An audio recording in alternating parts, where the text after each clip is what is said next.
عقد قرآن کہہ رہے ہیں کہ بہرحال اس آیت کا مناسب ترین معنی یہ ہے کہ کوثر کا مفہوم وہی ہے جسے فخر الدین رازی نے اپنی تفسیر میں لکھا ہے کہ کوثر سے مراد صدیقہ طاہرہ فاطمہ زہرا سلام اللہ علیہا ہیں۔ علامہ طبرسی نے تفسیر البیان میں سورہ کوثر کی تفسیر میں لکھا ہے کہ ایک قول ہے کہ کوثر سے مراد خیر کثیر اور خیر کثیر بی بی زہرا سلام اللہ علیہا ہیں۔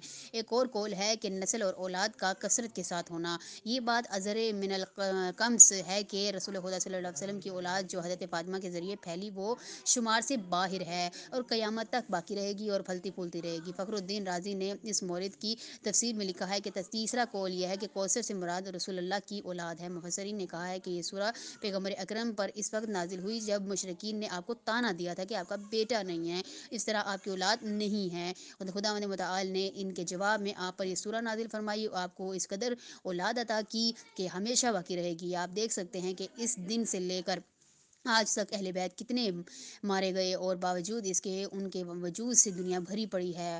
ادھر امویوں کی طرف نگاہ ڈالیے تو ڈھونڈیے کہ تم کو اموی نظر آتا ہے یا ان کے کسی فرد کا نام شخصیت کے عنوان سے باقی ہو نہیں، لیکن ادھر آل محمد کی طرف نگاہ کیجیے، ان میں کس قدر علماء کبار گزرے ہیں کہ جن کے نام قیامت تک باقی رہیں گے۔ حضرت امام باقر علیہ السلام، امام جعفر صادق علیہ السلام، امام موسیٰ کاظم، امام رضا، امام کو نفس زکیہ اور ان کی امثال ہیں۔ اس سورہ کی مناسب تفسیر یہ ہے کہ جس وقت رسول خدا اللہ کا ایک بیٹا فوت ہوا تو یعنی کہ رسول اللہ کا ایک بیٹا فوت ہوا تو اس وقت مشرکین نے آپ کو شان اقدس میں گستاخی کرتے ہوئے کہا کہ محمد ابتر ہے، جب یہ اس دنیا سے رحلت کریں گے تو ان کا ذکر مٹ جائے گا۔